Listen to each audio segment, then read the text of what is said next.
تعالى إلى كافة الناس بشيرا ونذيرا وداعيا إلى الله بإذنه وسراجا منيرا صلى الله تعالى عليه وعلى آله وأصحابه وسلم تسليما كثيرا كثيرا أما بعد فأعوذ بالله من الشيطان الرجيم بسم الله الرحمن الرحيم يرفع الله الذين آمنوا منكم والذين أوتوا العلم درجات وجاء في الحديث الشريف عن أبي سعيد الخدري رضي الله تعالى عنه قال سيدنا رسول الله صلى الله عليه وسلم قال الله تبارك وتعالى من شغله القرآن عن ذكري ومسألتي أعطيته أفضل مما أعطي السائلين وفضل كلام الله على سائر الكلام كفضل الله على خلقه صدق الله مولانا العظيم وصدق رسوله النبي الكريم ونحن على ذلك لمن الشاهدين والشاكرين والذاكرين والحمد لله رب العالمين سبحانك لا علم لنا إلا ما علمتنا إنك أنت العليم الحكيم सब अपने बनाए हुए जिंदा में है महबूस सब अपने बनाए हुए जिंदा में है महबूस खावर के सवाबितों के अफरंग के सैयार खावर के सवाबितों के अफरंग के सैयार फीरान कलीसाहों के शेखान हरम हो फीरान कलीसाहों के शेखान हरम हो ने जिद्दत गुफ्तार है ने जिद्दत किरदार ने जिद्दत गुफ्तार है ने जिद्दत किरदार हाय अहले सियासत के वही को नखमो पेच हाय अहले सियासत के वही को नखमो पेच शायर उसी अफलास तखय्युल में गिरफ्तार शायर उसी अफलास तखय्युल में गिरफ्तार दुनिया को है उस महदी बरहक की जरूरत दुनिया को है उस महदी बरहक की जरूरत हो जिसकी नगाह जलजला ए आलम अफकार हो जिसकी नगाह जलजला ए आलम अफकार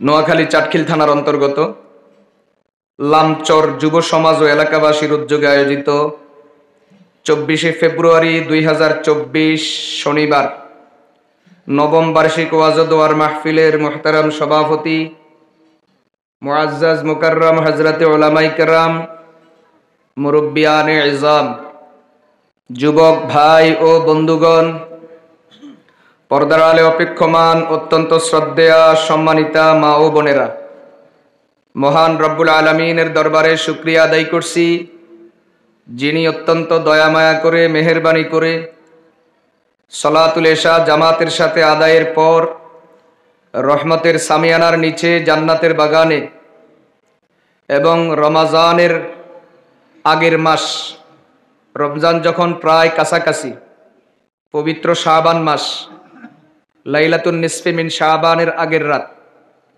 অত্যন্ত গুরুত্বপূর্ণ সময়। রব্বুল আলামিন আমাদেরকে সমবেত হওয়ার তৌফিক দান করেছেন, শুকরিয়া আদায় করছি আলহামদুলিল্লাহ। ২৮ পারার সূরাতুল মুজাদালার 11 নম্বর আয়াতে কারিমার শেষ অংশ আপনাদের সামনে তেলাওয়াত করেছি। বিশ্বনবী জনাবে মুহাম্মদুর রাসূলুল্লাহ সাল্লাল্লাহু আলাইহি ওয়াসাল্লামের অসংখ্য অগণিত আহাদিসে মুবারাকা থেকে সুনানে তিরমিজি এবং সুনানে দারিমি শরীফে হযরতে আবু সাঈদ খুদরি রাদিয়াল্লাহু তাআলা আনহু সূত্রে বর্ণিত একখানা হাদিসে কুদসি পাঠ করেছি। আয়াতে কারিমা এবং হাদিস শরীফের আলোকে ইনশাআল্লাহ আজকের আলোচনা পৃথিবীর একজন বিখ্যাত মুফাসসিরে কোরআন ইমাম ফখরুদ্দিন রাজি রহমতুল্লাহ আলাইহি, যাকে পরবর্তী উম্মত তাফসীরের জগতের ব্যারিস্টার মনে করেন, তার লিখিত তাফসীর গ্রন্থ মাফাতিহুল গায়ব তাফসীরে কবির নামে প্রসিদ্ধ। তিনি তার কিতাবে উল্লেখ করেছেন মানুষের প্রতি আল্লাহ প্রদত্ত মূল নেয়ামত হলো 4টা। কয়টা?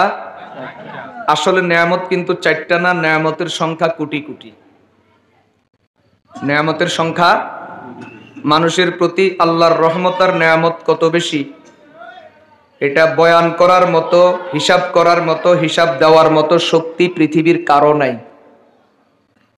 তাফসীরে রুহুল মাআনি প্রসিদ্ধ একখানা তাফসীর গ্রন্থ, আল্লামা সৈয়দ মাহমুদ আলুসি বাগদাদি রহমতুল্লাহ আলাইহি সেখানে লিখেছেন, গোটা পৃথিবীতে যদি একদিন একসাথে যদি বৃষ্টি হয় তাহলে কি পরিমাণ বৃষ্টির ফোঁটা হবে এটা কি গণনা করা কারো পক্ষে কখনো সম্ভব হতে পারে? সাধারণত গোটা পৃথিবীতে একদিন একসাথে কি হয় না? বৃষ্টি হয় না। কোথাও হয়, কোথাও হয় না। সারা পৃথিবীতে দূরের কথা, আমাদের বাংলাদেশেও পুরা দেশে একদিন একসাথে বৃষ্টি হয় না। কোথাও বৃষ্টি, কোথাও রোদ। কি বলেন? এই তো অবস্থা। এমনকি আপনি দেখবেন আপনার এখানে হইতেছে বৃষ্টি, ওই যে ওখানে কি তালতলা, তালতলা গেলে দেখবেন রোদ, বৃষ্টি নাই। গোটা পৃথিবী একদিন একসাথে বৃষ্টি হয় না। এটা আল্লাহর কুদরত। বৃষ্টি, গরম এবং শীত এটা গোটা পৃথিবীতে একরকম পড়ে না। আল্লাহ যেখানে যতটুকু দেওয়ার দরকার মনে করেন ততটুকু দেন। তো গোটা পৃথিবীতে যদি একদিন একসাথে বৃষ্টি হয়ে যায় কতগুলো ফোঁটা হবে এটা বলার মতো, হিসাব করার মতো ক্ষমতা এই পৃথিবীর কারো নাই। তারপরেও ধরে নিলাম গোটা পৃথিবীতে একদিন বৃষ্টি হলে কি পরিমাণ পানির ফোঁটা হবে এটা হয়তো গণনা করা পৃথিবীর কারো পক্ষে কখনো হয়তো সম্ভব হতে পারে। কিন্তু মাখলুকের প্রতি প্রতিদিন, প্রতি মুহূর্তে আল্লাহর রহমত কি পরিমাণ নাজিল হয় এটা বলার মতো, হিসাব করার মতো ক্ষমতা পৃথিবীর কারো কখনো হতে পারে না। এত বেশি রহমত মাখলুকের প্রতি। আপনাদের এই চাটখিলের সন্তান যিনি তার যুগের খতিবে আজম ছিলেন আল্লামা হাবিবুল্লাহ মেজবা রহমতুল্লাহ আলাইহি, তার এক বয়ানে আমি শুনেছি তিনি বলেছেন, মাছ যখন পানির নিচে ডুবে থাকে, মাছ যখন পানির নিচে কি থাকে? ডুবে থাকে। বলেন তো তখন পানি মাছের কোন পাশে থাকে? বুঝেন নাই কথা? মাছ যখন পানির নিচে ডুবে থাকে তখন পানি মাছের কোন পাশে থাকে? শুধু চতুর্পাশে না, উপরে নিচেও।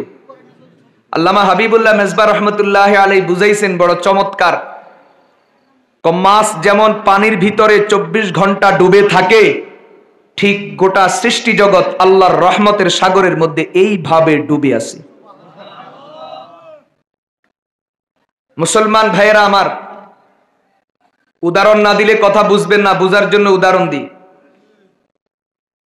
এই যে আমাদের মুখের ভিতরে জিহ্বা আছে, একটা মানুষের জিহ্বা 2.5 থেকে 3 ইঞ্চি লম্বা। তার বিপরীত একটা গরুর জিহ্বা 10 ইঞ্চি লম্বা। কত ইঞ্চি? একটা গরুর জিহ্বা 10 ইঞ্চি আর একটা মানুষের জিহ্বা 2.5 ইঞ্চি। কিন্তু অবাক হওয়ার মতো ব্যাপার, আল্লাহ এই মানুষের ছোট্ট জিহ্বার মধ্যে 8000 মেশিন ফিট করে দিছে। কত হাজার মেশিন? মানুষের জিহ্বার মধ্যে মেশিন কত হাজার আছে। এই জন্য দেখবেন জন্ম থেকে মৃত্যু পর্যন্ত একজন মানুষ যা খাবে, ঝাল, মিষ্টি, তিতা, টক, শাকসবজি, ফলমূল, গোশত, মাছ, কখনো শক্ত, কখনো নরম, কখনো গরম, যখন যা খাবে প্রত্যেকটা খাবারের স্বাদ আলাদা আলাদা জিহ্বা ধরতে পারে। কেন? আল্লাহ রাব্বুল আলামিন এই ছোট্ট জিহ্বার মধ্যে ৮,০০০ মেশিন বসায় রাখছে।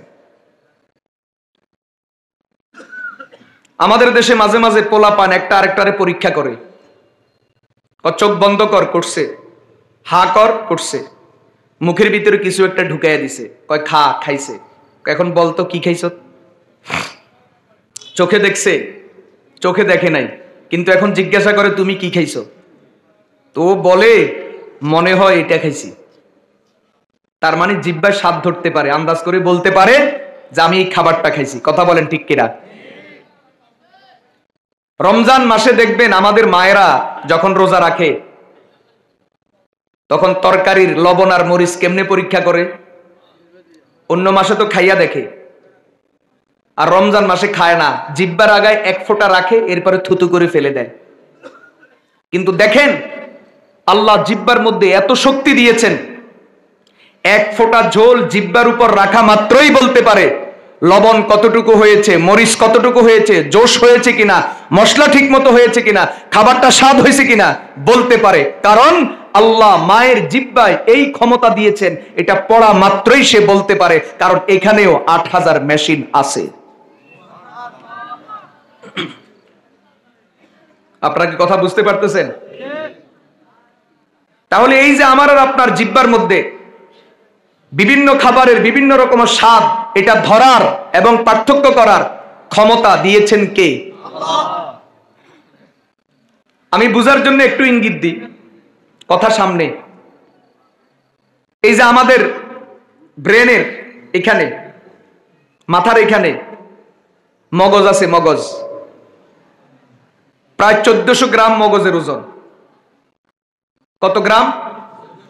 ১৪০০ গ্রাম।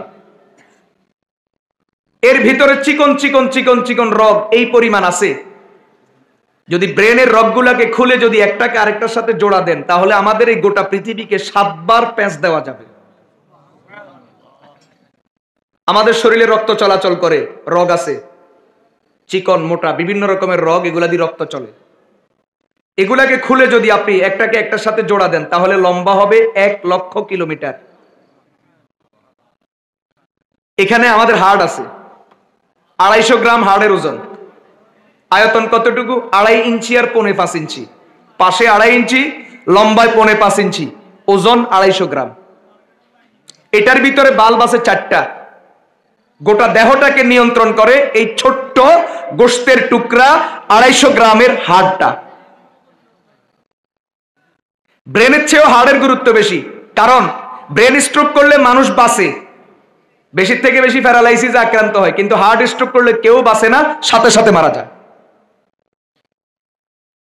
এই যে একটু আগে বলছিলাম ১,০০,০০০ কিলোমিটার রগ, প্রত্যেকটা রগের কানেকশন এই হার্টের সাথে। মুসলমান ভাইয়ের আমার, এখানে কিডনি আছে, ২টা কিডনি, একটা ১৭০ গ্রাম করে। আমরা পেশাব করি, পায়খানা করি, শরীর থেকে ঘাম বাহির হয়,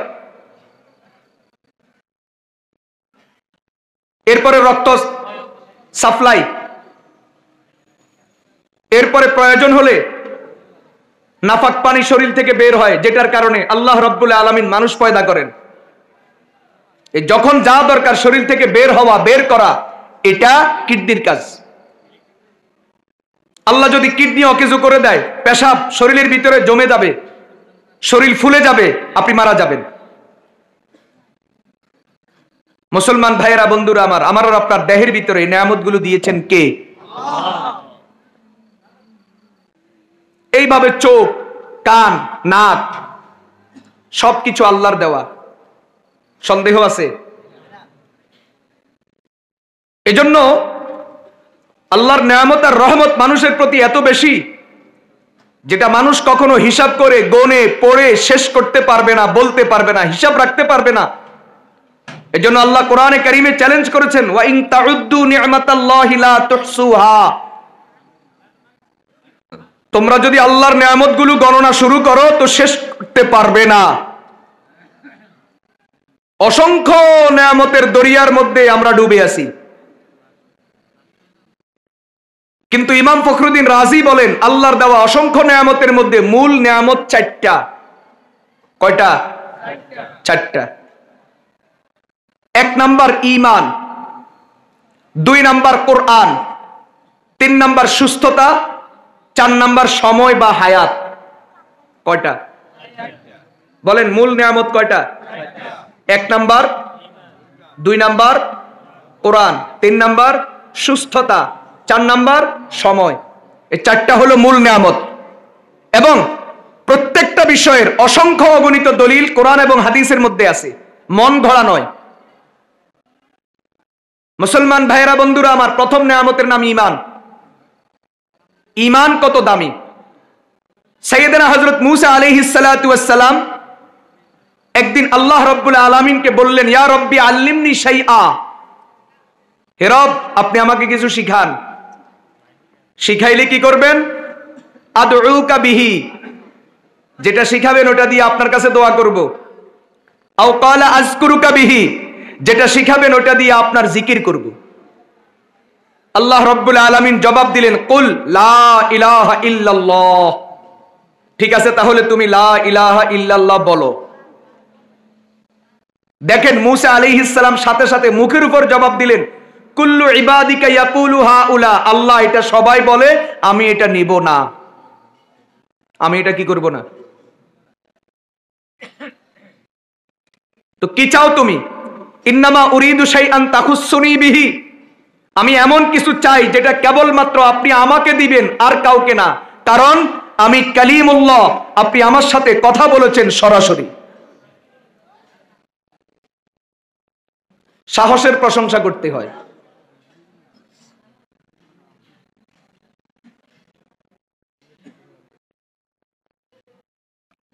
সহিহ বুখারীর বর্ণনা, আল্লাহ রাব্বুল আলামিন হযরত মূসা আলাইহিস সালামের কাছে মালাকুল মউতকে পাঠাইলেন।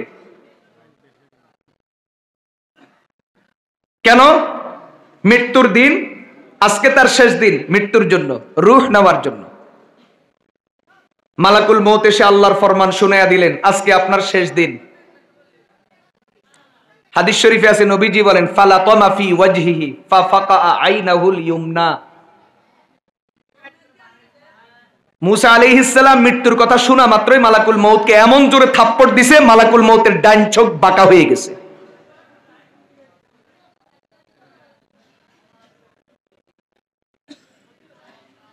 ভাই রাস্তার আওয়াজ বন্ধ করেন। স্বেচ্ছাসেবক কারা আছেন? কথা বন্ধ করেন, এটা বন্ধ করেন।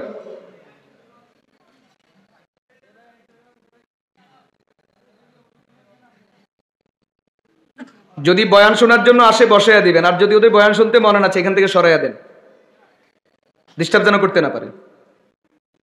আপনারা এদিকে খেয়াল করেন, কে আসবে কে যাবে, কে ক্যামেরা ঠিক করবে, এগুলো দেখার সময় আপনাদের নাই। এদিকে শুনেন, খেয়াল করেন। তো বলতেছিলাম, মূসা আলাইহিস সালামের সাহসের প্রশংসা করা লাগে। মালাকুল মউতের কথা শুনলে দুনিয়ার মানুষের কলিজার পানি শুকিয়ে যায়, আর তিনি মালাকুল মউতকে থাপ্পড় দিয়ে চোখ বাঁকা করে দিয়েছেন। মালাকুল মউত মূসা আলাইহিস সালামের থাপ্পড় খাইয়া আল্লাহর কাছে গিয়া বলেন, ইন্নাকা বাআসতানি ইলা রাজুলিন লা ইউরিদুল মাউতা, আল্লাহ আপনি আমারে কার কাছে পাঠাইছেন, ও তো মরতে চায় না। আল্লাহ বলেন, ব্যাপার কি? কয় দেখেন মউতের কথা শুনি আমারে এমন জোরে থাপ্পড় দিছে, আমার চোখ শেষ। আল্লাহ রাব্বুল আলামিন মালাকুল মউতের চোখ ঠিক করে দিলেন। ঠিক করে দিয়া তারপরে আবার পাঠাইলেন মালাকুল মউতকে হযরত মূসা পয়গম্বরের কাছে। একটা প্রস্তাব দিয়া পাঠাইছেন মূসা আলাইহিস সালামের কাছে। মালাকুল মউত আইসা বলে, ও মূসা, আল্লাহ আপনার কাছে জানতে চাইছে আপনি কি আসলেই দুনিয়াতে থাকতে চান কিনা। মুসা আলাইহিস সালাম প্রশ্ন করেন, হ্যাঁ আচ্ছা বলো, যদি আমি দুনিয়াতে থাকতে চাই তাহলে কি হবে? আল্লাহ রাব্বুল আলামিনের নির্দেশে মালাকুল মউত একটা গরু তার সামনে তুলে ধরলেন আর বললেন, আপনি এই গরুর পিঠের উপরে হাত বুলান, আল্লাহর পক্ষ থেকে ওয়াদা, আপনার হাতের নিচে যতগুলা পশম পড়বে প্রত্যেকটা পশমের বিনিময়ে আল্লাহ রাব্বুল আলামিন আপনাকে 1 বছর করে হায়াত বাড়ায়া দিবেন। এটা অবাক তথ্য শুনাই। এই যে মানুষের গায়ে পশম আছে না, 1 কোটি 1 কোটি, এটা মানুষের গায়ে 1 কোটি পশম আছে। একটা মানুষের গায়ে যদি 1 কোটি হয়, গরুর গায়ে কয় কোটি? কথা বলেন। আমি কিন্তু কথা বলতে কষ্ট পাইতেছি, সত্য কথা যেটা। আমার একটা অভ্যাস, আমি আপনাদের জন্য নতুন, কিন্তু আমার পুরান অভ্যাস। ওয়াজ করি 14 বছর, 14 বছরের পুরান অভ্যাস একটা। কেউ এদিক সেদিক তাকাতাকি করতে পারে না, আর আমার সাথে কথা বলতে হয়। তাইলে আপনারাও মজা পাইবেন, আমিও মজা পাবো। এখন আপনারা ওইদিকে তাকান, ওইদিকে তাকান, আমি কথা বলতেছি ঠিক, কষ্ট হইতেছে, বুঝতেছেন?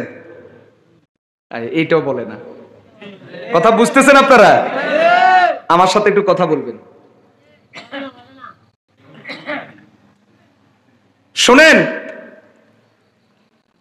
আল্লাহ রাব্বুল আলামিন বলছেন, আপনার হাতের নিচে যতগুলো পশম পড়বে প্রত্যেকটা পশমের বিনিময়ে আল্লাহ রাব্বুল আলামিন আপনাকে 1 বছর করে হায়াত বাড়ায়া দিবেন। একটা মানুষের গায়ে 1 কোটি পশম, বলেন একটা গরুর গায়ে কয় কোটি পশম গণার মতো ক্ষমতা কার আছে? মুসা আলাইহিস সালাতু ওয়াস সালাম সাথে সাথে মালাকুল মউতকে বললেন, আচ্ছা আমি বুঝতে পারছি এইভাবে আমার কোটি কোটি বছর হায়াত বেড়ে যাবে, কিন্তু তোমার কাছে আমার একটা প্রশ্ন, এই হায়াতটাও তো একদিন শেষ হয়ে যাবে। হ্যাঁ শেষ হবে। মুসা আলাইহিস সালাম বলেন, আচ্ছা তাহলে বলো ও মালাকুল মউত, যেদিন আমার ওই কোটি কোটি বছরের হায়াত শেষ হবে সেদিন আল্লাহর পক্ষ থেকে ফয়সালা কি? মালাকুল মউত বলেন, ওই দিন কিন্তু আর বাঁচা যাবে না, আপনাকে মৃত্যুবরণ করাই লাগবে। মুসা আলাইহিস সালাম বলেন, যদি এত বছর বাঁচার পরেও, তোমারে থাপ্পড় দেওয়ার পরেও যদি মরা লাগে, তাহলে আমি আজকেই রাজি, এতদিন বাঁচতে চাই না। বলতে দেরি আর রূহটা টেনে আল্লাহর কাছে পৌঁছাইতে দেরি করে না। বাঁচতে পারছেনি, অথচ কারে থাপ্পড় দিছে? আপনি স্কুলের ক্লাস 5-এর অজ্ঞা হলারে থাপ্পড় দিয়ে দেখেন না কি কেমনটা হয়। সাথে সাথে দেখবেন এলাকাতে 2টা বাগ হয়ে যাইব, আওয়ামী লীগ আর বিএনপি। কি ক্লাস 5-এর একটা পোলারে থাপ্পড় দিয়ে দেখেন কি কেমনটা হয়। আজ যদি একটু বড় হয়, 7-8-এর পোলাপাইন হয়, তাইলে জিগারে থাপ্পড় দিবি। মুহূর্তের ভিতরে ফেসবুকে গ্রুপ আইডি আছে, একটা মেসেজ দিয়ে দিব, দেখবেন যে 1-150 পোলাপাইন এখানে জমা হয়ে গেছে। প্রয়োজন আমনেরে কোবাইব, প্রয়োজন আমনের দোয়ানরে কোবাইব, প্রয়োজন আমনের গরমিটাও কোবাইব। কথা কয় না? যেখানে ক্লাস 5-এর একটা পোলারে থাপ্পড় দিয়ে সামলানো যায় না, সেখানে মালাকুল মউতকে মুসা আলাইহিস সালাম থাপ্পড় দিয়া দিছে, এরপরেও মরণের হাত থেকে বাঁচতে পারে নাই। আল্লাহর সিদ্ধান্ত তাকে মেনে নিতে হয়েছে। কথা বলেন ঠিক কিনা? মরণের কথা যখন আসছে, তো ইব্রাহিম আলাইহিস সালামের কথাটা বলি। তাফসীরে লেখা আছে, হযরত ইব্রাহিম আলাইহিস সালাতু ওয়াস সালাম, ওনারও মৃত্যুর দিন একই ঘটনা ঘটছে। আল্লাহ মালাকুল মউতকে পাঠাইছেন, তবে উনি থাপ্পড় টাপ্পড় দেন নাই। মালাকুল মউত আয়েশা যখন বলল আপনার শেষ সময়, ইব্রাহিম আলাইহিস সালাম বললেন, আমার একটা প্রশ্ন আছে, প্রশ্নের উত্তর দাও, তারপরে মরব। মালাকুল মউত বলেন, কি প্রশ্ন? ইব্রাহিম আলাইহিস সালাতু ওয়াস সালাম বলেন, আমার প্রশ্নটা হলো, হাল রাআইতা খালিলান ইয়াকবিজু রূহা খালিলিহি। ও মালাকুল মউত, আমি তোমার কাছে জানতে চাই, দুনিয়াতে এমন কোন বন্ধু আছে নাকি যেই বন্ধু বন্ধুর জীবন নেয়? এমন কোন বন্ধু দুনিয়াতে দেখছো নাকি যেই বন্ধু বন্ধুর জীবন নেয়? মালাকুল মউত বলে, না দেখি নাই তো, বন্ধু বন্ধুর জীবন নিতে পারে না। ইব্রাহিম আলাইহিস সালাম বলেন, তাহলে বলো, আমি তো আল্লাহর বন্ধু, আল্লাহ কেমনে তোমারে পাঠাইছে আমার জীবন নেওয়ার জন্য? দেখছেন এই বিপদে পড়ছে নি। ফারাজা ইলা রাব্বিহি, মালাকুল মউত আল্লাহর কাছে ফিরে গেছেন। যাওয়ার পরে বলেন, আল্লাহ আপনি আমার যার কাছে পাঠাইছেন ও তো আমারে প্রশ্ন করছে, আমি তো প্রশ্নের উত্তর দিতে পারি নাই। আল্লাহ জিজ্ঞাসা করেন কি প্রশ্ন? মালাকুল মউত বলে আমারে তিনি প্রশ্ন করছেন, হাল রাআইতা খালিলান ইয়াকবিজু রূহা খালিলিহি, এমন কোন বন্ধু আছে নাকি যেই বন্ধু বন্ধুর জীবন নেয়? আল্লাহ রাব্বুল আলামিন বলেন, তাহলে যাও তুমি আমার পক্ষ থেকে একটা প্রশ্ন আমার বন্ধুরে শুনাইয়া দাও। প্রশ্ন হলো, হাল রাআইতা খালিলান ইউনকিরু লিকা খালিলিহি, দুনিয়াতে এমন কোন বন্ধু দেখছো নাকি যেই বন্ধু বন্ধুর বাড়িতে যেতে চায় না? কি আরে বলেন না সুবহানাল্লাহ, বলেন না। ইব্রাহিম প্রশ্ন করছে, হাল রাআইতা খালিলান ইয়াকবিজু রূহা খালিলিহি, আল্লাহ প্রশ্ন করছেন হাল রাআইতা খালিলান ইউনকিরু লিকা খালিলিহি। ইব্রাহিম প্রশ্ন করছে এমন কোন বন্ধু আছে নাকি যেই বন্ধু বন্ধুর জীবন নেয়? আল্লাহ প্রশ্ন করছেন এমন কোন বন্ধু আছে নাকি যেই বন্ধু বন্ধুর সাক্ষাৎ চায় না, বন্ধু বন্ধুর বাড়িতে যেতে চায় না? ইব্রাহিম বলেন, না না না, কোন বন্ধু তো এটা চায় না, বরং বন্ধুত্বের দাবি হলো বন্ধু বন্ধুর বাড়িতে যাবে, বন্ধুত্বের দাবি হলো একজন আরেকজনের সাথে সাক্ষাৎ করবে। মালাকুল মউত বলে, তাহলে আপনার মরতে আপত্তি কেন? আপনি তো আল্লাহর বন্ধু, মরলেই তো তার কাছে চলে যাবেন।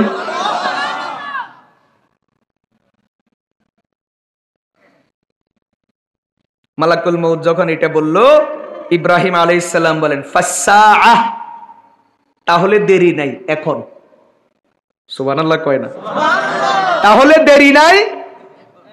যেই মাত্র মালাকুল মউতকে হযরত ইব্রাহিম আলাইহিস সালাম বললেন ফাসসাআহ, আমি এখনই রাজি, আই ইলাল আন, এখনই রাজি, দেরি করার দরকার নাই, আমি তো বন্ধুর কাছে যাওয়ার জন্য প্রস্তুত। যেই মাত্র বলছেন তো ওই মাত্র সাথে সাথে পৌঁছায়া দিবেন। মুসলমান ভাইয়েরা, বন্ধুরা আমার, ইমাম আবু হাইয়ান ইবনুল আসওয়াদ রাহিমাহুল্লাহ তাফসীরে লেখা আছে, তিনি একটা মৃত্যুর উদাহরণ দিয়েছেন। কয় যেমন নদীর উপরে ব্রিজ থাকে, একটা নদীর উপরে যেমন ব্রিজ থাকে, ব্রিজের মাধ্যমে এই পাড়ের মানুষ যেমন ওই পাড়ে সহজে চলে যায়, ঠিক তেমনি ভাবে আল মাউতু জিসরুন ইউসিলুল হাবিবা ইলাল হাবিব, মরণটাও হলো একটা সেতুর মতো, ব্রিজের মতো, যার মাধ্যমে মানুষ এই দুনিয়া থেকে আল্লাহর বাড়ি জান্নাতে গিয়ে আল্লাহর সাথে মিলিত হয়ে যায়। বাদশা সুলাইমান ইবনে আব্দুল মালিক বনু উমাইয়ার একজন প্রতাপশালী বাদশা ছিলেন। 2 বছর শাসন করছেন, পৃথিবীর 3 ভাগের 2 ভাগ। শুধু একটা দেশ না, গোটা পৃথিবীর 2/3 দেশ শাসন করছেন সুলাইমান ইবনে আব্দুল মালিক। প্রখ্যাত তাবিঈ হযরত ইমাম আবু হাজিম রাহিমাহুল্লাহকে প্রশ্ন করলেন, মা লানা নাকরাহুল মাউতা, কি ব্যাপার আমরা মরণের কথা শুনলে ভয় পাই, আমরা মৃত্যুকে কেন ভয় পাই, কারণ কি? বাদশা প্রশ্ন করছে মৌলবীকে, মৌলবী জবাব দেয়, ইন্নাকুম আমারতুমুদ দুনিয়া ওয়া কাররাবতুমুল আখিরা ফাতাকরাহুন আন নাকলাতা মিন দারিল উমরানি ইলা দারিল খারাব। ও বাদশা শুনেন, ঘটনা হলো আপনারা দুনিয়ার ক্ষমতা পাইয়া, সম্পদ পাইয়া দুনিয়াটারে খুব ভোগ করছেন, দুনিয়াটারে খুব এনজয় করছেন, দুনিয়াটারে খুব সাজাইছেন, আর দুনিয়ার পিছনে পড়ে আখিরাতকে বরবাদ করে দিবেন। এজন্য আপনারা আবাদের দুনিয়া ছেড়ে বরবাদের আখিরাতের দিকে যেতে চান না। যার দুনিয়া যত জাকজমক তার আখিরাত তত বরবাদ, যার দুনিয়া যত আবাদ তার আখিরাত তত বিরান, আর যার আখিরাত ঠিক থাকবে সার দুনিয়া কিছুটা হইলেও কম হবে, তার দুনিয়া অন্যদের মতো হবে না। মুসলমান ভাইয়েরা, বন্ধুরা আমার, কথা একদম পরিষ্কার। দুনিয়া ভোগ করা নিষেধ নয়, দুনিয়াতে খাওয়া নিষেধ নয়, তবে দুনিয়ার জন্য যারা আখিরাতকে ভুলে যায় তাদের এই খাওয়াটাও লানত, তাদের জিন্দেগিও লানত, তাদের গোটা সব কিছু লানতে লানত। বিশ্বাস যদি না হয় আমি একটা আয়াত শোনাবো। এটা আয়াত আবার দোয়াও। আমি ঠিক মতো পড়ি কিনা আপনারা এটা বলবেন। রব্বানা আতিনা ফিল আখিরাতি হাসানাহ ওয়া কিনা আযাবান নার। ঠিক আছে নি?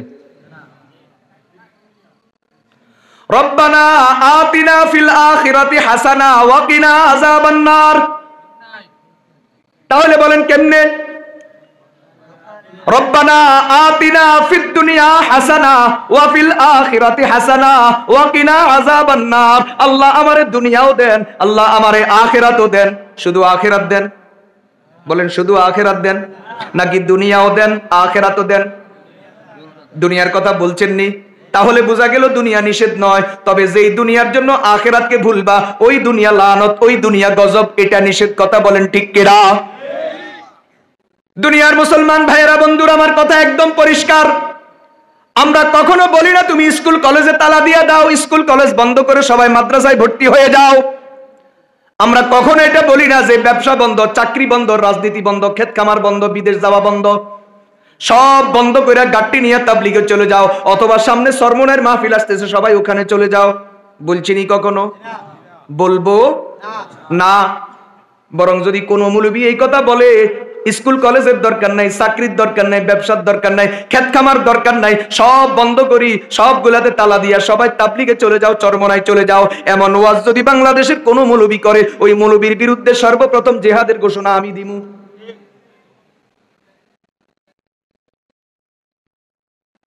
তাহলে আমরা চাই ব্যবসাও চলুক, কথা কয় না, রাজনীতিও চলুক, ক্ষেত খামারও চলুক, বিদেশ যাওয়াও চলুক, গাড়ি চালানোও চলুক, দুনিয়ার সব কিছু চলুক, কিন্তু সব কিছু যেমন চলবে তেমনি ভাবে আখিরাতও ঠিক রাখতে হবে। দুনিয়ার জন্য আখিরাত ছাড়া যাবে না, কথা বলেন ঠিক কিনা?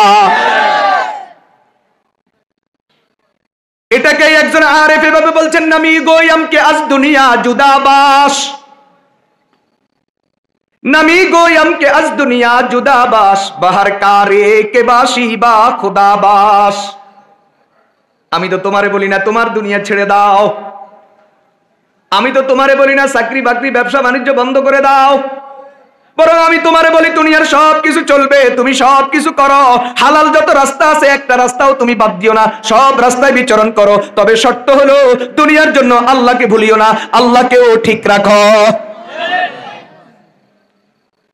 এজন্য আমি স্পষ্ট বলি, যে লোকটা নেকামল করে সাথে সাথে কামাই রুজিও করে, তার কামাই রুজি বরকতময়, তার কামাই রুজিকে মোবারকবাদ। নামাজও ঠিক, বিদেশও ঠিক, তার বিদেশ যাওয়াকে মোবারকবাদ। নামাজ রোজাও ঠিক, রাজনীতিও ঠিক, তোমার রাজনীতিকে ধন্যবাদ। নামাজ রোজাও ঠিক, ক্ষেত খামারও ঠিক, তাহলে তোমার ক্ষেত খামারকে ধন্যবাদ। নামাজ রোজাও ঠিক, তোমার অফিস আদালতে ডিউটিও ঠিক, তাহলে তোমার ডিউটিকে ধন্যবাদ। কিন্তু স্পষ্ট কথা, পরিষ্কার কথা, দুনিয়া কামাইতে গিয়া যদি তুমি আখিরাত ভুলে যাও, আল্লাহকে যদি ভুলে যাও, তাহলে তোমার চাকরির উপর লানত, তোমার ব্যবসার উপর লানত, তোমার রাজনীতির উপরে লানত, তোমার বিদেশের উপরে লানত, তোমার গাড়ি চালানোর উপর লানত, তোমার ঘর সংসারের উপর লানত, এক কথায় যা কিছু করবা সব কিছু লানত লানত লানত লানত। আজ যদি তুমি ওইটা ঠিক রাখো, তাহলে তোমার এটাও ঠিক, তোমার ব্যবসা বাণিজ্য ঠিক, তোমার চাকরি বাকরি ঠিক, তোমার ক্ষেত খামার ঠিক, তোমার ঘর সংসার ঠিক, তোমার গাড়ি চালানো ঠিক, তোমার বিমান চালানো ঠিক, তোমার বিদেশ যাওয়া ঠিক, এক কথায় তোমার সব কিছু ঠিক যদি ওইটা ঠিক। এই জন্য ডক্টর ইকবাল আরো পরিষ্কার করে বলছেন, তুম শাওকে সে কলেজ মে পড়ো ফারকে মে ঝুলো, तुम शौक से कॉलेज में पढ़ो फरके में झूलो, जायज है गुब्बारों में चढ़ो चरखे में उड़ो,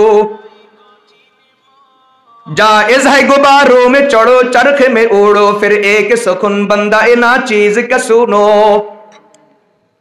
फिर एक सुखुन बंदा ना चीज का सुनो, अल्लाह और अपने हकीकत को न भूलो, अल्लाह और अपने हकीकत को न भूलो। डॉक्टर इकबाल বলেন, ও বন্ধু তোমার সাথে আমার কোনো দ্বিমত নাই, তুমি স্কুল কলেজে যাও। বন্ধু তোমার সাথে আমার কোনো দ্বিমত নাই, তুমি ফারকে যাও। বন্ধু তোমার সাথে আমার কোনো দ্বিমত নাই, তুমি প্রয়োজনে আকাশে যাও। তোমার সাথে আমার কোনো দ্বিমত নাই, তুমি প্রয়োজনে সাগরে যাও, তোমার যেখানে মনে চায় ওখানে যাও। শুধু তোমার কাছে একটা কথা বলি, আল্লাহকে ভুলবা না এবং নিজের হাকিকতকে ভুলবা না। তুমি যে আল্লাহর গোলাম এই কথা তুমি কখনো ভুলিয়া যাইও না। নমি গোয়ম কে আজ দুনিয়া জুদাবাস, নমি গোয়ম কে আজ দুনিয়া জুদাবাস, बाहर कारे के बाशी बा खुदाबाश, रब्बाना आतिना फिद दुनिया हसना व फिल आखिराति हसना। আল্লাহ তো দুনিয়ার কথাও বলছে, আখিরাতের কথাও বলছে। এজন্য দুনিয়াতে ওই লোকটা বড় বুদ্ধিমান, যেই লোকটা দুনিয়াও খাইছে আখিরাতও খাইবো। বুঝেননি কিছু? এরকম মানুষ দুনিয়াতে আসেনি, যে দুনিয়াতেও খায় আখিরাতেও খায়, দুনিয়াতেও বাদশা আখিরাতেও বাদশা। কথা বলেন ঠিক কিনা?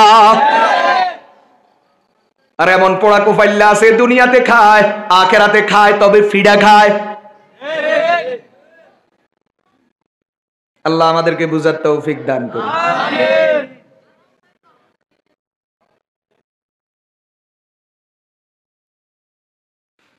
মুসলমান ভাইয়েরা আমার, কথা বলতেছিলাম, এটা এমন একটা হাকিকত, এমন একটা বাস্তবতা, এখান থেকে ফিরে আসার কোনো সুযোগ নাই। দুনিয়াতে আপনার আর আমার আশাটা যতটুকু নিশ্চিত, দুনিয়া থেকে চলে যাওয়াটা তার চেয়ে বেশি নিশ্চিত। ইব্রাহিম আলাইহিস সালাতু ওয়াস সালাম কি সুন্দর যুক্তি, মালাকুল মউতের আটকাইয়া দিছে, কিন্তু শেষ পরিণাম কি? মরণ থেকে বাঁচতে পারে নাই। মূসা আলাইহিস সালাতু ওয়াস সালাম এমন শক্তি দেখাইছে, এমন দাপট দেখাইছে, মালাকুল মউতকে থাপ্পড় দিয়া চোখ বাঁকা করে ফেলাইছে, কিন্তু মরণের হাত থেকে বাঁচতে পারে নাই। কথা বলেন ঠিক কিনা? নবীজি স্পষ্ট বলছেন, ইন্নাকা মাইয়াতুন ওয়া ইন্নাহুম মাইয়াতুন। রাসূল, আপনিও মরবেন, ওরাও মরবে, সব মরণের গোষ্ঠী, একটাও বাঁচতে পারবে না। কথা বলেন ঠিক কিনা? শুধু থাকবে ওয়া ইয়াবকা ওয়াজহু রাব্বিকা যুল জালালি, একজন থাকবে, আর কেউ থাকবে না, সব ধ্বংস।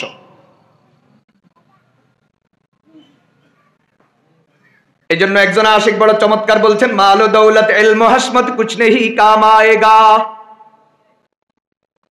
माल दौलत इल्म हशमत कुछ नहीं काम आएगा, मौत जिस दिन आ जाए गर्दन पकड़ ले जाएगा, मौत जिस दिन आ जाए गर्दन पकड़ ले जाएगा, कैसे कैसे ताजदारो शाहजादा चल बसे, कैसे कैसे ताजदारो शाहजादा चल बसे, वो खजीना बाला खाना शान शौकत क्या हुई, कैसी कैसी खूबसूरत रानी आशा जादिया, तन बदन सब गुल गए है, शक्ल सूरत क्या हुई।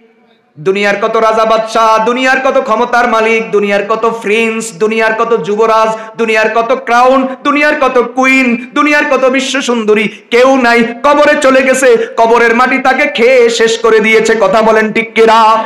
শিক্ষা দিয়া, ডিগ্রি দিয়া, বুদ্ধি দিয়া, ক্ষমতা দিয়া কত কিছুই না করা যায়, কিন্তু মরণের হাত থেকে বাঁচতে পারা যায় না। মরণের হাত থেকে বাঁচা তো দূরের কথা, আল্লাহর পক্ষ থেকে নির্ধারিত যতটুকু, ওই সময়ের চেয়ে এক সেকেন্ড বেশিও থাকা যায় না।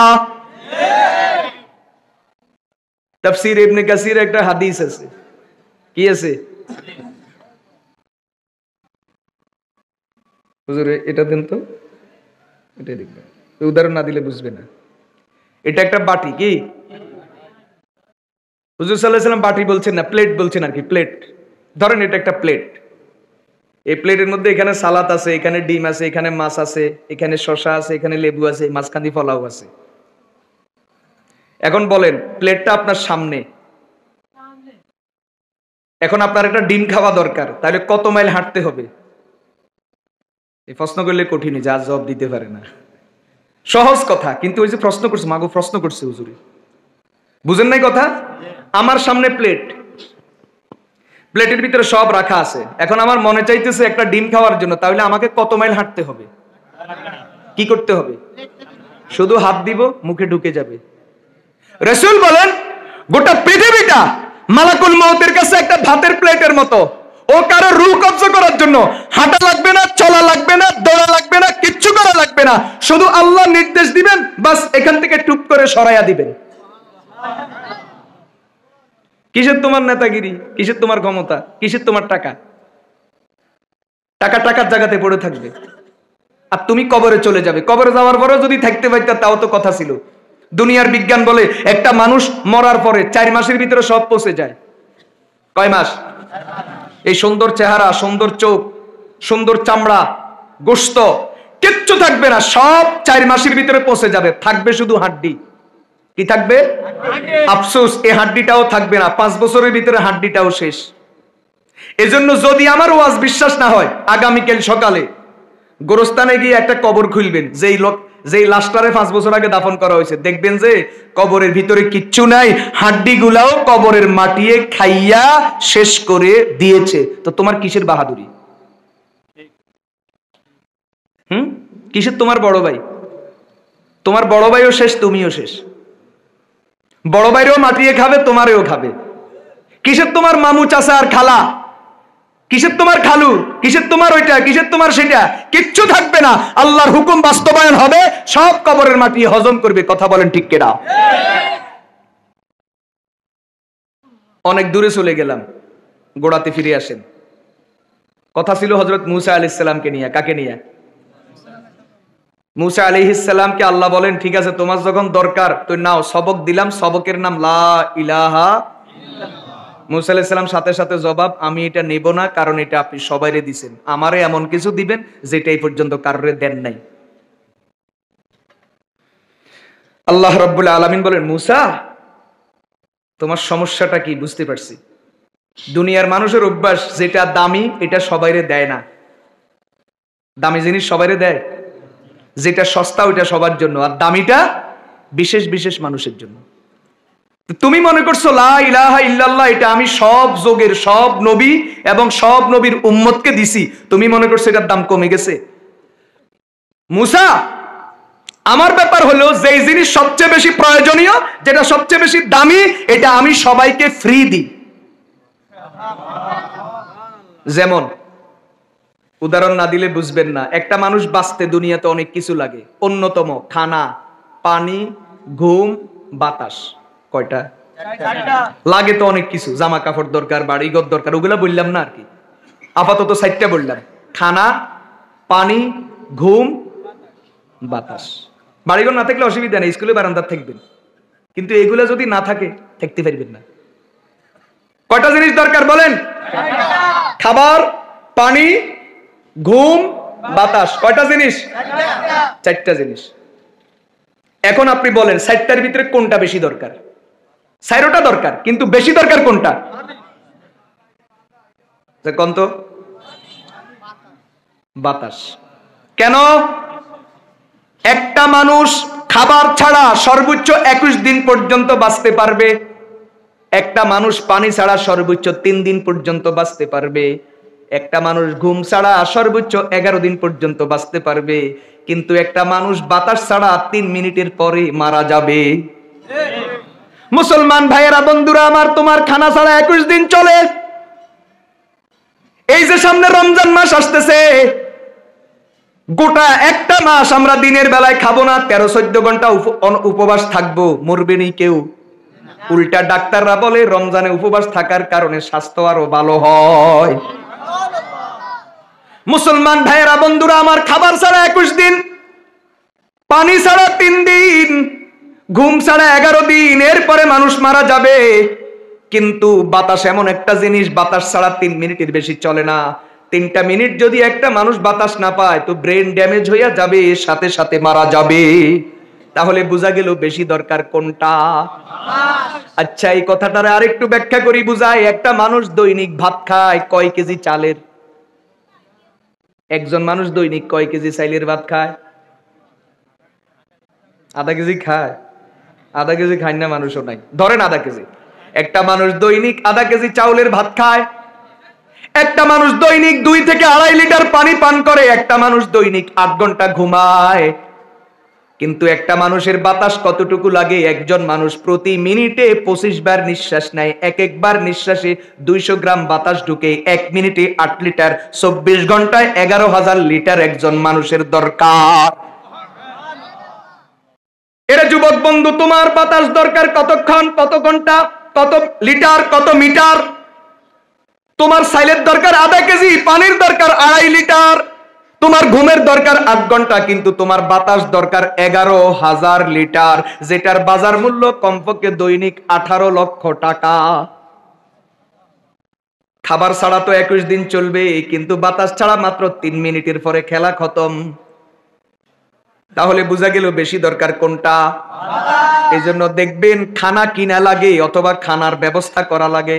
হয়তো চাইল কিনবেন, না হয় ধানের চাষ করবেন, পানি কিনবেন অথবা টিউবওয়েল বসাবেন অথবা পুকুর খনন করবেন, ঘুমের জন্য মশারি কিনবেন, বালিশ কিনবেন, বিছনা চাদর কিনবেন।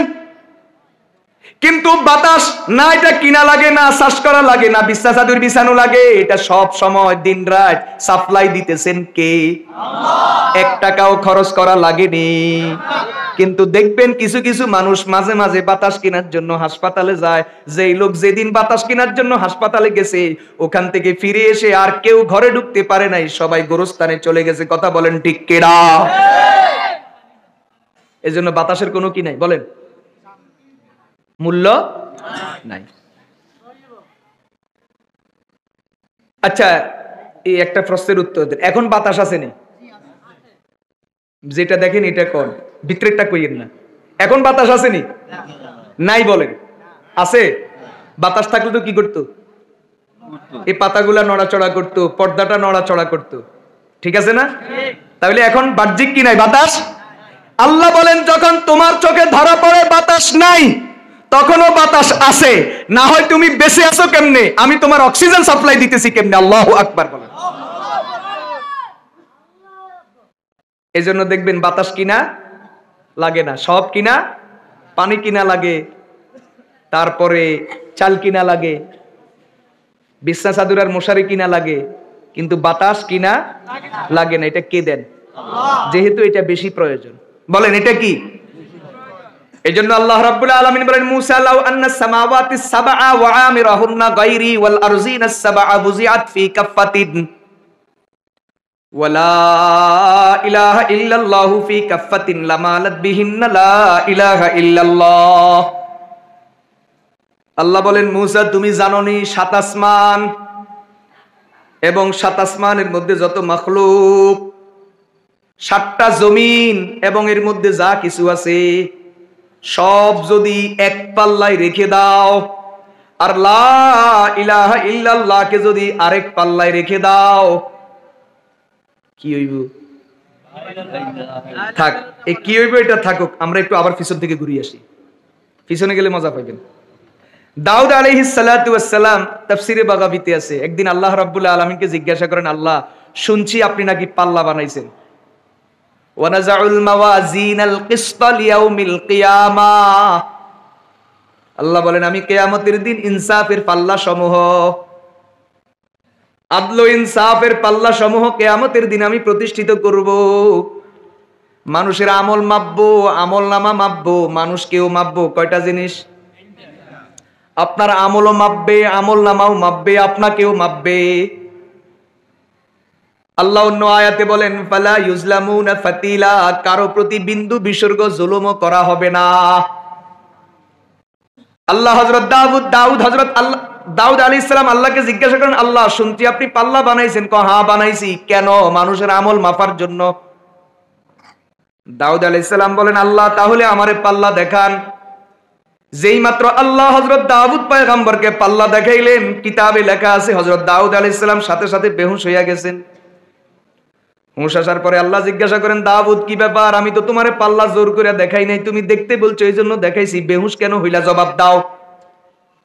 দাউদ আলাইহিস সালাম জবাব দিলেন, আল্লাহ আমার ভয় লাগতেছে। ওয়া মাইয়ুতিকু আইয়ামলাহু, আমি কেন বেহুশ হইছি আপনি জানেননি? এত বড় পাল্লা, 3.5 হাত মানুষের আমল মাপার জন্য এত বড় পাল্লা বানাইছেন, যে পাল্লার এক একটা পাল্লার টুকরি এত বড়।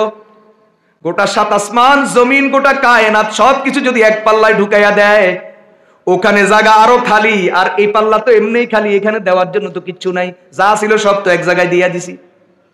আল্লাহ 3.5 হাত মানুষের আমল মাপার জন্য এত বড় পাল্লা বানাইলেন। কার ক্ষমতা আছে আমল দিয়াই পাল্লা পূরণ করার? আল্লাহ রাব্বুল আলামিন বলেন, দাউদ তোমার সন্দেহ ঠিক, কিন্তু আমার রহমতের ব্যাপারটা তো বুঝবা। আমার দয়া মায়া তো এত বেশি, কোন বান্দা যদি ইখলাসের সাথে সামান্য খেজুর পরিমাণ আমার রাস্তায় দান করে, অথবা আমার কোন বান্দা যদি একবার লা ইলাহা ইল্লাল্লাহ পড়ে, অথবা আমার বান্দা যদি একবার সুবহানাল্লাহি ওয়া বিহামদিহি বলে, তো আমি আল্লাহ এত নেকি দেব যে বিশাল পাল্লা নেকি দিয়া ভরাইয়া দেব।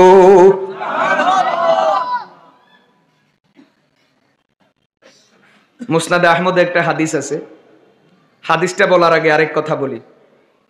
কিয়ামতের দিন রায় শুনাইবেন কে? রায়, রায় মানে কে জান্নাতে যাবে কে জাহান্নামে যাবে, এই শেষ ডিসিশন কে দিবেন? বিচার কেমনে হবে শুনেন। পাল্লা যিনি টাইনবেন, কি একজনে দড়ি মাইফতে হইব না? এই মাফার দায়িত্ব জিব্রাইলের। কার? এখন চিন্তা করেন, এত বড় পাল্লা যিনি দড়ি মাইফবো, উনার দেহ কত বড়। আর কে থাকবে? আদম আলাইহিস সালাম থাকবে। কেন? সন্তানের বিচার হইতেছে, এই জন্য আব্বা উপস্থিত থাকবে, যাতে করে হুজ্জির উপর কেউ জুলুম যেন না করতে পারে। কারণ না হয় ছেলেরা বলবে আমাদের উপর জুলুম হইছে, কিসের বিচার?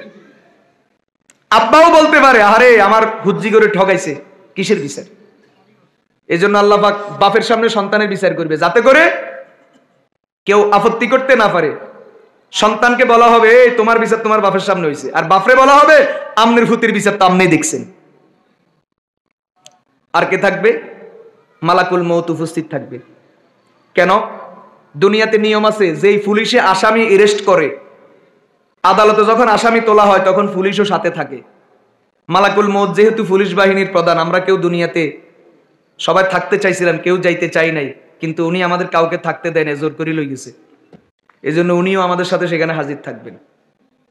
মাপার পদ্ধতি কি হবে? প্রথমে আমল মাপবে, এরপরে আমল নামা মাপবে, এরপরে ব্যক্তিকে মাপবে। আপনাকে আমাকে সবাইকে আল্লাহ পাল্লায় তুলে মাপবে। এখন এখানে কারো মনে প্রশ্ন হইতে পারে, হুজুর আমার তো স্বাস্থ্য কম, তাহলে আমি ঠকি যাব। আর আমনও ঠকবেন, কারণ জুব্বা এটা খুললে আপনার ভিতরে কি আছে আমরা বুঝতেছি। আড্ডি ছাড়া কিচ্ছু নেই। আমনও ঠকবেন, আমিও ঠকব না। আপনার এই কথা ঠিক নয়। কেন? এটা বোঝার জন্য রসুলের কিছু হাদিস শুনেন। রাজি আছেন আপনারা? আগে কাফেরের বিবরণ দিয়ে, এক একটা কাফের কত বড়, তার দেহটা কত বড়, এরপরে তার ওজন কতটুকু। قال النبي صلى الله عليه وسلم وإن غلاظ جلد الكافر 42 ذراعا। কিয়ামতের দিন এক একটা কাফেরের গায়ের চামড়া মোটা হবে 42 গজ। কত গজ? 42 গজ। বলেন কত গজ? 42 গজ। গায়ের চামড়া যদি 42 গজ মোটা হয় তো শরীর এটা কতটুকু? ওয়া ফি রিওয়ায়াতিন 70 যিরাআ, আরেক বর্ণনায় আছে 70 গজ। ওয়া ইন্না আজরাসাহু মিসলা উহুদিন, এক একজন কাফেরের গালের ভিতরে দাঁত হবে উহুদ পাহাড়ের মতো। উহুদ পাহাড় উচ্চতা 3500 ফুট আর লম্বা হলো 7.5 কিলোমিটার। এত বড় পাহাড়ের মতো এক একটা দাঁত হবে। জাহান্নামীর গালটা কত বড়? ওয়া ইন্নাল কাফিরা লা ইয়াসহাবু লিসানাহু আল ফারসাকা ওয়াল ফারসাখাইনি ইয়াতাওয়াত্তাউহুন নাসু ইয়াউমাল কিয়ামা। রাসূল বলেন এক একটা জাহান্নামীর জিহ্বা হবে 3 মাইল থেকে 6 মাইল পর্যন্ত লম্বা। জিহ্বা চেঁচাইতে থাকবে। কিয়ামতের ময়দানে মানুষ তার জিহ্বার উপর দিয়ে হেঁটে হেঁটে যাবে। জিহ্বা কয় মাইল লম্বা? 3 মাইল থেকে 6 মাইল। ওয়া ইন্না মাজলিসাহু ফি জাহান্নামা লাকামা বাইনা মক্কা ওয়াল মদিনা। রাসূল বলেন এক একটা জাহান্নামীর নিতম্বের সাইজ হবে মক্কা থেকে মদিনার দূরত্ব যতটুকু, তার মানে 450 কিলোমিটার। এক একটা জাহান্নামীর ফাসার সাইজ হবে 450 কিলোমিটার। ওয়া ইন্না বাতনাহু মিসলু বাতনি ইযম। রাসূল বলেন খাইবরের পরে একটা এলাকা আছে, এটাকে ইযম বলে। রাসূল বলেন ওই এলাকার আয়তন যতটুকু জাহান্নামীর পেটের আয়তন ততটুকু। ওই এলাকার আয়তন 400 কিলোমিটার। একটা জাহান্নামীর পেট হবে 400 কিলোমিটার। ওয়া ইন্না ফাখিজাহু লামিসলু ওয়ারিকান। মদিনায়ে মুনাওয়ারা থেকে দক্ষিণ এবং পশ্চিম দিকে একটা পাহাড় আছে, ওই পাহাড়কে ওয়ারিকান পাহাড় বলে। ওইটার উচ্চতা সমুদ্রপৃষ্ঠ থেকে 2400 মিটার। রাসূল বলেন ওই পাহাড়টা যত বড় এক একটা জাহান্নামীর রান এত বড়। ওয়া ইন্না আযুদাহু লামিসলুল বাইযা। রাসূল বলেন এক একটা জাহান্নামীর বাহু হবে বাইজা পাহাড়ের মতো। মদিনার একটা পাহাড়, ওইটার উচ্চতা সমুদ্র পৃষ্ঠ থেকে 2000 মিটার। রাসূল বলেন ওই পাহাড় যত বড় তার এক একটা রান তত বড়। ওয়া ইন্না মা বাইনা মানকিবাইহি, তার এই কাঁধ থেকে এই কাঁধের দূরত্ব মাসিরাতু সালাসাতি আইয়ামিন লিরাকিবিল মুসরিঈ। একটা মানুষ যদি দ্রুতগামী ঘোড়া দিয়া যদি দৌড়াইতে থাকে 3 দিন দৌড়াইলে যতটুকু যাবে এতটুকু দূরত্ব। একটা ঘোড়া ঘন্টায় কমপক্ষে 60 কিলোমিটার দৌড়ায়, সর্বোচ্চ 96 কিলোমিটার পর্যন্ত দৌড়ায়। এখন হিসাব করেন, আচ্ছা 96-এরও দরকার নাই, 60-এরও দরকার নাই, সামান্য একটু বাড়াই হিসাব করেন 70 কিলোমিটার বেগে যদি একটা ঘোড়া 3 দিন দৌড়াইতে থাকে তাহলে 3 দিনে একটা ঘোড়া দৌড়াইতে পারে 5000 কিলোমিটার। একটা জাহান্নামীর এই কাঁধ থেকে এই কাঁধের দূরত্ব হবে 5000 কিলোমিটার। ওয়া ইন্না মা বাইনা শাহমাতি উযুনিহি ইলা আতিকিহি। রাসূল বলেন একটা জাহান্নামীর কানের লতি থেকে কাঁধ পর্যন্ত দূরত্ব মাসিরাতু 700 আম, 700 বছরের রাস্তা। এত বড় দেহ, এত বড় দেহ আল্লাহ কিল্লে দিব? জাহান্নামীর এত বড় দেহ কিল্লে দিব? শুনেন মজাজ। ওই যে একটু আগে বলছিলাম আমাদের নোয়াখালী সাতখিলের সন্তান খতিবে আজম আল্লামা হাবিবুল্লাহ মেজবা রহমতুল্লাহ আলাইহি, উনি একটা চমৎকার উদাহরণ দিছে। কয় মসজিদে জুতা চোদ্দ রাখাইছে 2 জন। একজনের রু আইয়ার যায়, আর একজনের স্বাস্থ্য খুব বালা, মানে কারে কি লাইব আমরা রাই কর। হ্যাঁ, কারণ যেটা রু আসে আর যায়, এটারে যদি ঘুষাইলে মরি যায় তো বিপদ নয়নি, সোর মূল্য তো বেজার। এই জন্য মানুষ কোন গাড়ি কি লাইব, কেন ওইটারে কিলাইতে গেলে যদি মারা যায়। এক, 2 নম্বর কারণ আড্ডি আলাগারে কিলাইতে গেলে ব্যথা পাইব, আর গোস্ত আলাগারে কিলাইলে মজা লাগবে, জিয়ান্দি ঘুষি দিব শুধু নরম দতর দতর করিব, কথা কয়টা। আল্লাহ এক একটা জাহান্নামীর এরকম মোটা সোটা বানাই দিব যাতে করে ফেরেশতারা ফিডাই আরাম পায়, আর আযাব যেন শরীরের প্রত্যেকটা ইঞ্চিতে ইঞ্চিতে ভালো করে যেন অনুভব করে, শাস্তি যেন ভালো করে হয়। এজন্য আল্লাহ এক একটা জাহান্নামীকে এরকম বানায় দিবে। কিন্তু রাসূল কি বলেন, এত বড় দেহ বিশিষ্ট জাহান্নামীকে যখন পাল্লায় তোলা হবে, ফালা ইয়াজিনু ইনদাল্লাহি জানাহা বাউযা, একটা মাছির ডানার যতটুকু ওজন এতটুকু ওজনও আসবে না। তার বিপরীত একজন ইমানদার যত দুর্বল হোক, হ্যাংলা পাতলা হোক, যখন তাকে কিয়ামতের ময়দানে পাল্লায় তোলা হবে, হাদিস শরীফে পাওয়া যায় এত ওজন হবে যেই ওজন 7 আসমান আর জমিন কেউ হার মানাইয়া যাবে। তাহলে আপনি ঠকবেন না জিতবেন? স্বাস্থ্যর দরকার নাই, ইমান দরকার। বলেন, স্বাস্থ্যর দরকার নাই। ওই খতিব আজমের কথাটা বলি, আল্লামা হাবিবুল্লাহ মেজবা রহমতুল্লাহ আলাইহি বলছেন, দেখো 2টা ধরা খাইছে, একটা রু আসে আর যায়, ওইটা বাঁচি গেছে, আর যেটা স্বাস্থ্য ভালো ওইটা দুমছে মাইর খাইছে। এখন দুনিয়ার মানুষ বলে স্বাস্থ্য সকল সুখের মূল। এখন বলো, স্বাস্থ্য সকল সুখের মূল হইলো না স্বাস্থ্য সকল কিলের মূল হইলো? তাইলে স্লোগান কি হবে? স্লোগান হবে চরিত্রই সকল সুখের মূল। বলেন, স্বাস্থ্য নয়, চরিত্র সকল সুখের মূল, আর চরিত্রবিহীন স্বাস্থ্য কিল খাওয়ার মূল। কথা বুঝতেছেন আপনারা? মুসলমান ভাইরা আমার, কথা বলতেছিলাম, আল্লাহ রাব্বুল আলামিন কিয়ামতের ময়দানে 3টা জিনিস করে উঠাবেন। কয়টা জিনিস? আমল মাপবেন, আমল নামা মাপবেন, এবং আমলকারী ব্যক্তি তাকেও আল্লাহ মাপবেন। 3টা জিনিস মাপার মাধ্যমে বিচার করবেন, যাতে করে কেউ আপত্তি করতে না পারে আল্লাহর বিচারের উপর, বরং জাহান্নামে যাওয়ার পরেও স্বীকার করবে আল্লাহর বিচার ঠিক ছিল, কিন্তু আমি কোফাল দোষে ধরা খাইছি। আফসোস করে বলবে, হায় রে আল্লাহ, আমল মাপছে তাও আমার ধরা, আমল নামা মাপছে তাও আমার ধরা, আমারে মাপছে শেষমেশ তাও আমার ধরা, কোফাল আমার খারাপ, আল্লাহর বিচার ঠিক ছিল। মুসলমান ভাইয়েরা আমার, এখন শুনেন, হাদিস শরীফে পাওয়া যায় কিয়ামতের ময়দানে আল্লাহ রাব্বুল আলামিন একটা মানুষের যখন আমল নামা মাপা শুরু করবেন, 99টা দফতর বাহির হবে, সবগুলা গুনাহ। এক একটা দফতর এত বড়, চোখের দৃষ্টির সীমানা যতটুকু তত বড়। 99 দফতর সব কি? গুনাহ।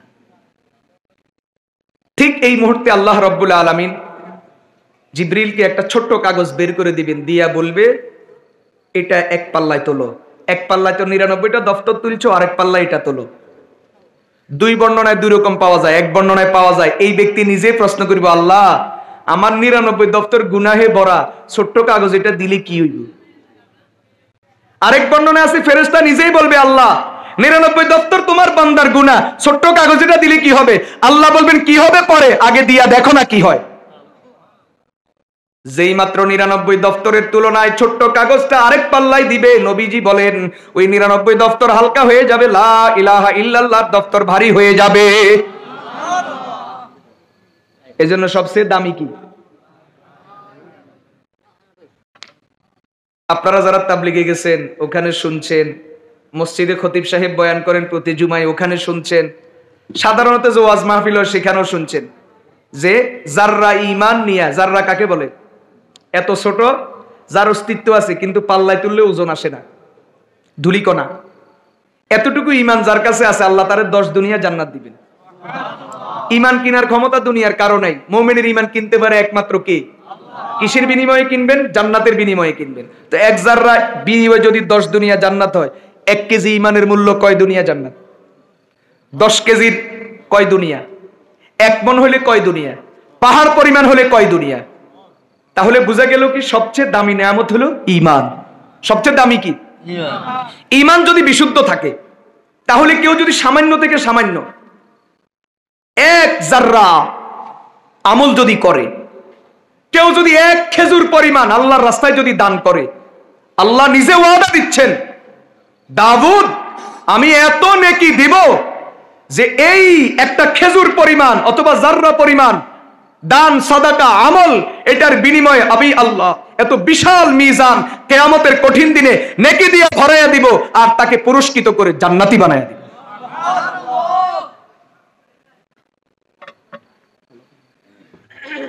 মুসলমান ভাইয়েরা আমার, তাহলে 1 নাম্বার কি গেল? ঈমান গেল। খেয়াল আছে তো? 4টার কথা বলছি না? 1 নাম্বার কি? ঈমান। 2 নাম্বার কোরআন। 2 নাম্বার কি? কোরআন। সামনে রমজান মাস আসতেছে, কোরআন নাজিলের মাস। রমজান মাসে সবচেয়ে বেশি আমল হবে কোরআন তেলাওয়াত। রোজা তো রাখবো, তারাবি তো পড়বো, এটা তো নির্ধারিত। এই 2টার বাহিরে সবচেয়ে বেশি করব কি বলেন? কোরআন তেলাওয়াত। হযরত আমর ইবনে কায়েস আল মুলাই রাহিমাহুল্লাহ 146 হিজরিতে ইন্তেকাল করছেন, একজন তাবিঈ ছিলেন। উনি ব্যবসা করতেন। কিতাবের মধ্যে পাওয়া যায় ইজা দাখালা শাহরু শাবান, রমজানের আগের মাস শাবান মাস, এখন যেই মাস, এই মাস যখন আসতো তো আগলাকা হানুতাহু, তিনি তার দোকান বন্ধ করে দিতেন। 2 মাস দোকান বন্ধ রাখতেন, 10 মাস ব্যবসা করতেন। তো কি করতেন? ওয়া তাফাররাগা লিকিরাআতিল কোরআন, শুধুই মাত্র কোরআন তেলাওয়াতের মধ্যে সময়টা কাটাইয়া দিতেন। নবীজি স্পষ্ট বলছেন ওয়াফাজলু কালামিল্লাহি আলা সাইরিল কালাম কাফাজলিল্লাহি আলা খালকিহি, গোটা সৃষ্টির উপরে, সৃষ্টি জগতের উপরে আল্লাহ পাকের শ্রেষ্ঠত্ব যেমন, ঠিক আল্লাহর কালামের শ্রেষ্ঠত্ব তেমন। কোরআনের সাথে যারা সম্পর্ক রাখবে, কোরআন যারা তেলাওয়াত করবে, এই কোরআন তাদেরকে দামি বানাইয়া দিবে। দুনিয়াতেও দামি বানাবে, আখিরাতেও দামি বানাবে। রাজি আছেন তো ইনশাআল্লাহ? আল্লাহ আমাদের সকলকে কবুল করেন। আমিন। এই শেষ 5 মিনিট আপনাদের যেই মসজিদের উদ্যোগে, যে এলাকার উদ্যোগে এই আয়োজন, আপনাদের এখানে ওযুখানার কাজের দরকার। কাজ চলছে আলহামদুলিল্লাহ, সামনে এখানে কাজ চলছে, ওই যে ওখানে ছাদ হয়ে গেছে, এখন বাকি কাজ, অনেক টাকার প্রয়োজন। আমি কালেকশন করার মানুষ না, আপনারা জানেন হয়তো, না জানলেও আজকে দেখবেন, কারণ যারা কালেকশন করার মানুষ এদের কালেকশনের ধরন আলাদা। আমি কোনো কালেকশন জানি না, পারিও না। তবে আপনাদের কমিটির পক্ষ থেকে একটু আবদার, যা আপনি আপনার মতো করে ওয়াজ করেন, শেষে দিয়ে এসে আমাদের যেহেতু এই জিনিসটা দরকার একটু বলবেন। আপনাদের খতিব সাহেব উনি আমাকে নির্দেশ করেছেন, এই জন্য নির্দেশ পালনার্থে আপনাদের পরবর্তী মেহমান আসতেছেন, তিনি বয়ান করবেন। 5 মিনিট আপনাদের কাছে একটু সহযোগিতা চাই। একটা কথা শুনেন, কথা বললে তো লম্বা হয়ে যাবে।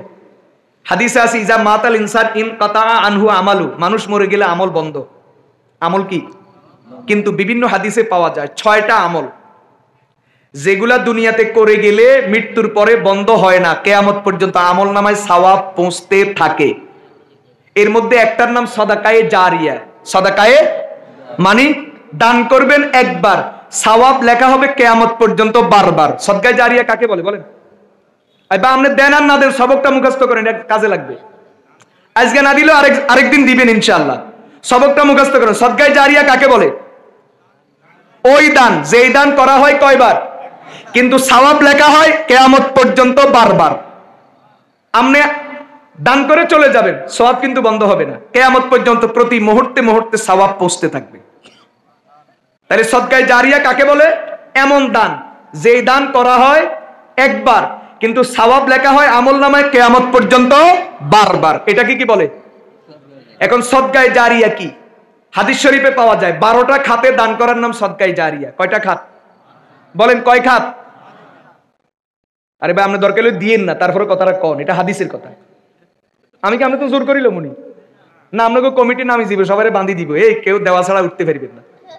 গেটে তালা লাগাইছে নাকি? গেটে তো নাই, তালা করতে লাগাই, গেট খোলা আছে, আপনি মনে প্রয়োজনে চলে যাইয়েন। তারপরে সবকটা বলেন, কয় জায়গাতে দান করাকে সাদকায়ে জারিয়া বলে? সবাই বলেন, কয় জায়গাতে দান করাকে সাদকায়ে জারিয়া বলে? 12টা জায়গা। এর মধ্যে একটা জায়গার নাম মসজিদের কাজে দেওয়া। এখানে আপনি যদি দান করেন, যত মানুষ ওযু করবে, ওযু করবে তো, যত মানুষ নামাজ পড়বে, ওযুও নেকামল, ওযুর দ্বারা মানুষের গুনাহ মাফ হয়, নেকি লেখা হয়, এবং জান্নাতের মধ্যে এক একটা মর্তবা বৃদ্ধি হয়। ওযুর পরে নামাজ, এমনও আছে এক ওযু দিয়া 5 ওয়াক্ত নামাজ, 3 ওয়াক্ত পড়বো, 2 ওয়াক্ত পড়বো, আছে না? যেমন আলহামদুলিল্লাহ আমি ওই যে এই আজকে ওযু করি বাইর হইছি, আজকে আসরের পরে করছি। সাধারণত আমি ওযু 2টা 3টা বাজে করি এলাই। এখনো আলহামদুলিল্লাহ ওযু আছে, এই এক ওযু দিয়া মাগরিব এশা সব পড়া হয়েছে। এখনো আলহামদুলিল্লাহ ইস্তেঞ্জার ব্যাগ নাই। এক ওযু দিয়া একাধিক ওয়াক্ত নামাজ পড়া হয়নি, যত রাকাত, যত সেজদা, যত কিছু। আবার কেউ আছে ওযু দিয়া শুধু নামাজ নয়, নামাজের পরে কোরআন তেলাওয়াত করে। একটা কথা, এক কথায় যেই মানুষ এখানে ওযু করবে, ওযু করার পরে এই ওযু দিয়া নামাজ, তেলাওয়াত, যত রকম যত আমল করবে, প্রত্যেকটার সমপরিমাণ নেকি আপনার আমল নামায় লেখা হবে, এখানে কিছু পয়সা দান করার কারণে। এজন্য হাদিস শরীফ স্পষ্ট আছে, তাফসিরে কুরতুবিতে আছে, কিয়ামতের ময়দানে যখন আমল নামা পেশ করা হবে, আল্লাহর কিছু কিছু বান্দা, কারা? যাদের মৃত্যুর পরে আমল বন্ধ হয় নাই, আমল জারি ছিল, ওরা সবাই আশ্চর্য হইয়া বলবে, আল্লাহ এত নেকি কামাই নাই, কোত্থেকে আসছে? আল্লাহ সাথে সাথে জবাব দিবেন, তুমি সাদাকায়ে জারিয়ার আমল করে আসছো, এজন্য তোমার মৃত্যুর পরেও কিয়ামত পর্যন্ত আমল নামা জারি ছিল। রাজি আছেননি? কথা বলেন, রাজি আছেননি? বাকি অঙ্কটা আপনার কাছে, কত দিবেন এটা আপনার কাছে। আমি শুধু আবদার করব, 10,000 টাকা দেওয়ার মতো কেউ আসেননি? 10,000 একসাথেও দিতে পারেন, ভেঙ্গে ভেঙ্গেও দিতে পারেন, আপনার সুবিধা মতো। এই মাসে 2,000, পরের মাসে 2,000, এভাবেও দিতে পারেন। মাশাআল্লাহ। ভাইয়ের নাম কি? আব্দুল মোতালিব ভাই, 10,000 টাকা আল্লাহ কবুল করেন। ভাই আপনার নাম আপনি প্রথম লেখেন, আল্লাহ কবুল করেন, ওনার দানের মধ্যে বরকত দান করেন। আর দাল্লু আলাল খাইরি কাফাইলিহি,